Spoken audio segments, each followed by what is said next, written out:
नमस्कार दोस्तों, स्वागत है आपका हमारे यूट्यूब चैनल पर। इस वीडियो में संविधान के इंपॉर्टेंट क्वेश्चन देखेंगे जो कि आपके एग्ज़ाम के लिए इंपॉर्टेंट हैं। तो वीडियो स्टार्ट करने से पहले आप लोगों से एक बात कहना चाहूँगा कि जिन दोस्तों ने चैनल को सब्सक्राइब नहीं किया तो प्लीज़ चैनल को सब्सक्राइब कर लीजिएगा और पास में जो बेल आइकन होता है उसको भी ज़रूर दबा लें, ताकि आने वाले टाइम में आपको वीडियोज़ की नोटिफिकेशन टाइम टू टाइम मिलती रहे। चलिए स्टार्ट करते हैं आज का वीडियो। गाइस, पहला क्वेश्चन है, भारत का संविधान उपयुक्त विकल्पों में से कौन सा सही है? ऑप्शन है पहला और दूसरा। भारत का जो संविधान है वो लिखित भी है और दूसरा है संघीय है। भारत का संविधान कब लागू हुआ? तो भारत का जो संविधान लागू हुआ था, ऑप्शन बी, 26 जनवरी 1950 को। संविधान सभा की प्रथम बैठक हुई थी, तो ये कब हुई थी? ऑप्शन सी, 9 दिसंबर 1946।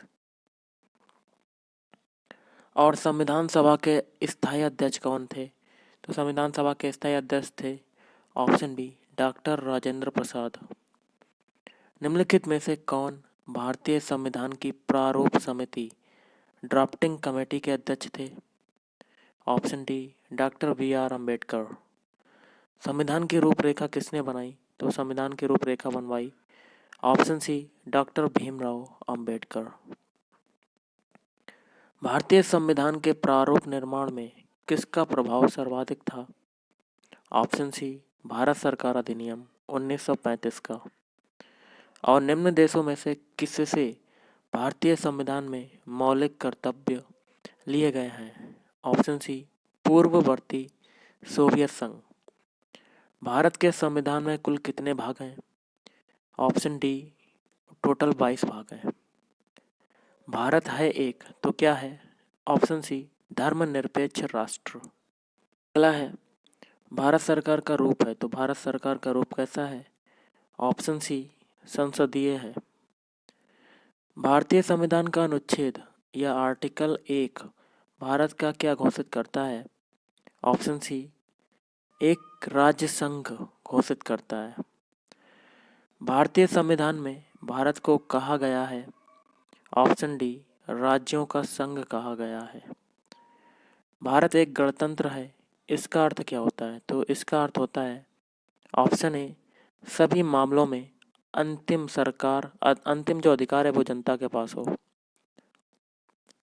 सरकार की वह व्यवस्था जो जनता द्वारा निर्मित होती है उसे कहते हैं, ऑप्शन ए, लोकतंत्र कहते हैं। मौलिक अधिकारों का प्रावधान हमारे संविधान के किस भाग में किया गया है? ऑप्शन बी, भाग 3।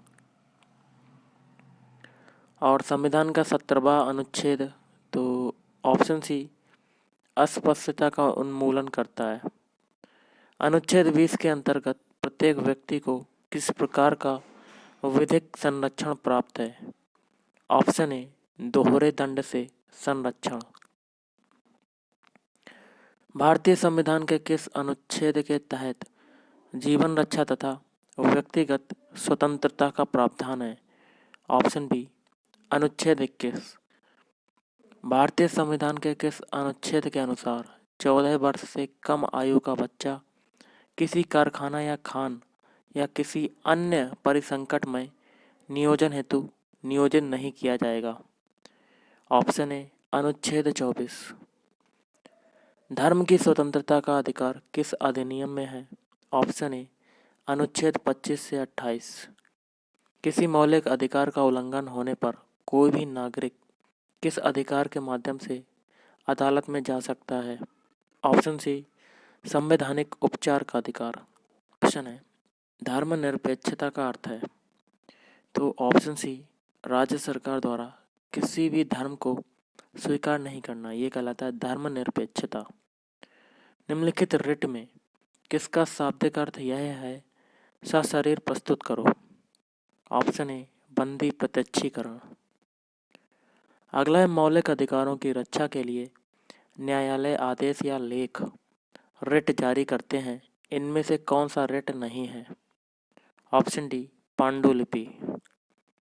भारतीय संविधान की आत्मा किसे कहा गया है? ऑप्शन बी, मौलिक अधिकार। शिक्षा का अधिकार कानून राइट टू एजुकेशन एक्ट किस आयु के बालकों को शिक्षा का प्रावधान प्रदत्त करता है? ऑप्शन ए, 6 से 14 वर्ष। भारत में संपत्ति का अधिकार अब रह गया है? ऑप्शन सी, कानूनी अधिकार। निम्न में से कौन सा भारत में एक मौलिक अधिकार नहीं है? ऑप्शन सी, संपत्ति का अधिकार। इनमें से कौन सा मौलिक कर्तव्य है? तो ऑप्शन डी, उपयुक्त सभी, मतलब संविधान का पालन करें और उसके आदर्शों, संस्थाओं, राष्ट्रध्वज और राष्ट्रगान का आदर करें। और बी है, स्वतंत्रता के लिए हमारे राष्ट्रीय आंदोलन को प्रेरित करने वाले उच्च आदर्शों को हृदय में संजोए रखें और उनका पालन करें। और सी है, भारत की संप्रभुता, एकता और अखंडता की रक्षा करें और उसे अक्षुण्ण रखें। मौलिक अधिकारों को किस प्रकार निलंबित किया जा सकता है? तो ऑप्शन सी, यदि राष्ट्रपति आपातकाल के समय इसका आदेश करे। और मौलिक अधिकारों के संदर्भ में निम्नलिखित में से कौन सा कथन सत्य नहीं है? कोर्ट के माध्यम से बताना है। ऑप्शन बी, दूसरा, तीसरा और चौथा। पहला सही हो जाएगा। इनमें से कुछ अधिकार सशस्त्र सेना को प्राप्त नहीं है। अगला है, राष्ट्रपति को पद की शपथ कौन दिलाता है? ऑप्शन ए, भारत के मुख्य न्यायाधीश। भारत का राष्ट्रपति अपना त्यागपत्र किसे संबोधित करता है? ऑप्शन डी, उपराष्ट्रपति को। सरकार की राष्ट्रपति प्रणाली में वास्तविक और नाम मात्र सामान्य प्रमुख कौन होता है? ऑप्शन बी, राष्ट्रपति। भारतीय राष्ट्रपति के विरुद्ध महाभियोग की कार्रवाई की शुरुआत की जा सकती है। ऑप्शन सी, दोनों सदनों में से किसी भी सदन में। भारत के राष्ट्रपति, ऑप्शन सी, कितने भी कार्यकाल के लिए पुनर्निर्वाचित किए जा सकते हैं। और राष्ट्रपति पद के उम्मीदवार को विजयी घोषित किया जाएगा यदि, तो ऑप्शन सी, यदि वो स्पष्ट बहुमत प्राप्त कर सके। क्वेश्चन है, राज्यों में राज्यपालों की नियुक्ति कौन करता है? ऑप्शन सी, राष्ट्रपति। संविधान के अनुसार कौन सी निधि या कह सकते हैं फंड भारत के राष्ट्रपति के नियंत्रण में होगी? ऑप्शन सी, भारत की आकस्मिकता निधि। अगला है, लोकसभा द्वारा पारित जब कोई धन विधेयक राज्यसभा में भेजा जाता है तो इसे राज्यसभा द्वारा कितने दिनों में लोकसभा को वापस भेज देना होता है? ऑप्शन बी, 14 दिन। लोकसभा के सदस्यों की अधिकतम अधिकृत संख्या है। Option C, 552। और लोकसभा के सदस्यों की वर्तमान संख्या, इसका आंसर आपको कमेंट करके बताना है। अगला क्वेश्चन है, निम्नलिखित में से कौन सा लोकसभा का कार्य नहीं है? ऑप्शन बी, कार्यपालिका में फेरबदल पर नियंत्रण। अगला है, राज्यसभा का सदस्य होने के लिए प्रत्याशी की न्यूनतम आयु कितनी है? ऑप्शन ए, 30 वर्ष। राज्यसभा के सदस्य कितनों वर्षों के लिए निर्वाचित किए जाते हैं? ऑप्शन बी, 6 वर्ष। गलत कथन को चिन्हित करें। विधानसभा के सदस्य की सदस्यता भंग की जा सकती है यदि, ऑप्शन डी, ए क्या है, उसकी आयु 30 वर्ष की हो।